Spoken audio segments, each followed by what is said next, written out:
Okay, I'm a few months late on doing this video, but I hope this does not prevent you from enjoying it.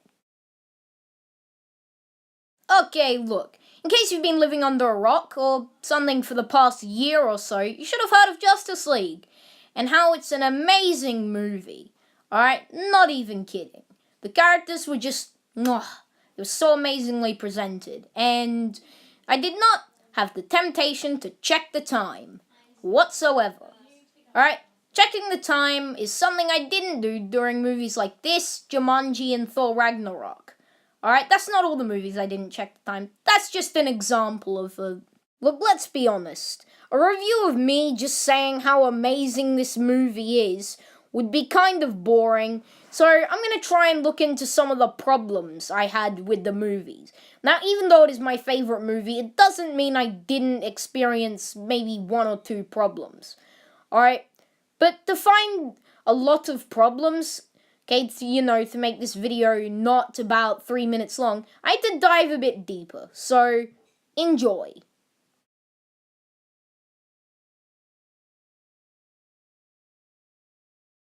Okay, now there are a lot of reasons to like this movie, but one of the problems I found with watching it, you don't have to be Sherlock Holmes to find. They made Batman here just flipping useless. No joke. Alright, the only useful thing he did was revive Superman and form the Justice League. Now, obviously, this is down to the fact that Superman is the main focus of the DCEU. Or, Jawsome Gamer just spoiled the movie. I'm gonna dislike this video now. No, I didn't spoil the movie, okay? It's on the front cover. So technically, DC spoiled the movie. So it's not really a plot twist if everyone saw it coming, and it's on the front cover. I mean, we all kind of knew it was going to happen from BVS. Like, they didn't try. Okay, now, you don't have to be a detective to find this, because in a fight with 3 parademons, Batman has to ask for the Nightcrawler, alright, halfway through it. Alright? Now, DC, what are you doing? It's just like you threw all of Batman's training outside a window. Seriously. Alright? What the fuck?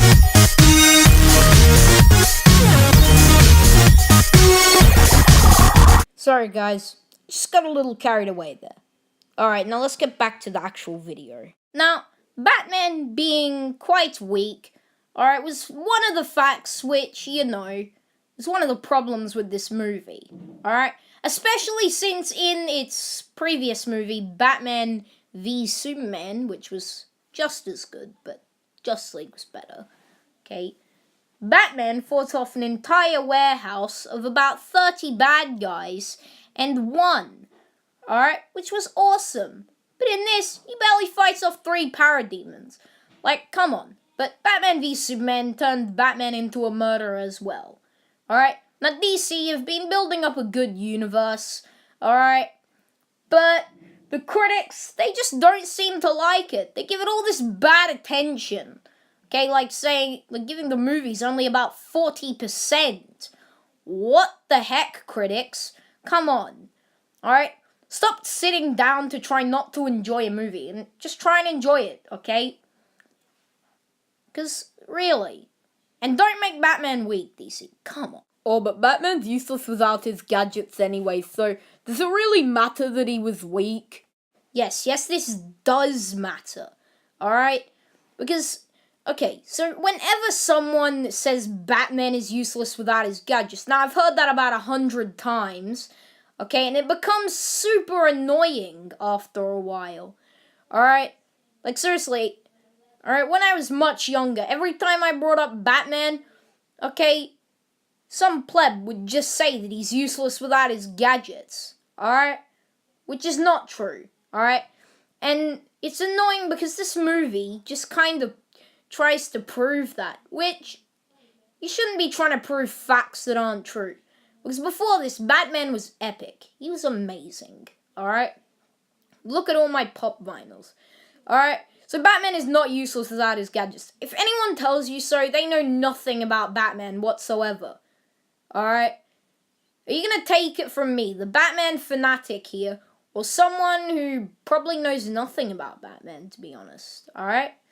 Like, people who tell you that, obviously, just please stop, alright?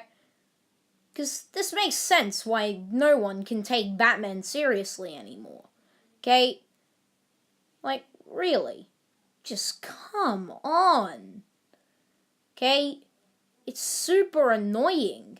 DC has to do something about this. Okay, so anyways, Batman, what is your explanation for what happened in Justice League? Alfred, I need the Nightcrawler. Hey, don't you dare leave. You still haven't explained. Of course he's gone.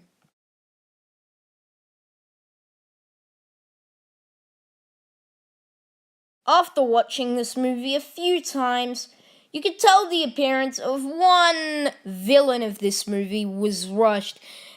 The poor story writing was nothing compared to the biggest, most awful problem of this movie. And it goes on with a lot of movies, alright? Even Marvel movies, okay? There aren't any flipping penguins. I just don't know how much longer I can take this, alright? Every time I go to see a movie, whether it's Marvel or DC, I feel empty, because there's no penguins in it. Now come on, I'm tired of movie directors just not knowing how to accept penguins. Look at this little guy. He could easily fit into the Justice League. Look at how well he fits in. He could have been Batman's new sidekick, especially since Jason Todd is deceased. He could have easily provided them a good advantage, or, instead of the suicidal plan of taking out the parademons, they could have summoned an army of penguins, and that would have easily beaten the parademons. I mean, this movie has Batman, and he's pretty close to a penguin, but it's just not the same. Okay, now this movie wasn't lacking in many elements, alright? It was very entertaining to watch, it was funny, did not check my watch once. So, it gets a 9.5. Okay, I'm not gonna hold the lack of penguins and all of that over them too much, alright? Because it's one of the first movies, the DCEU being only the 5th. Okay?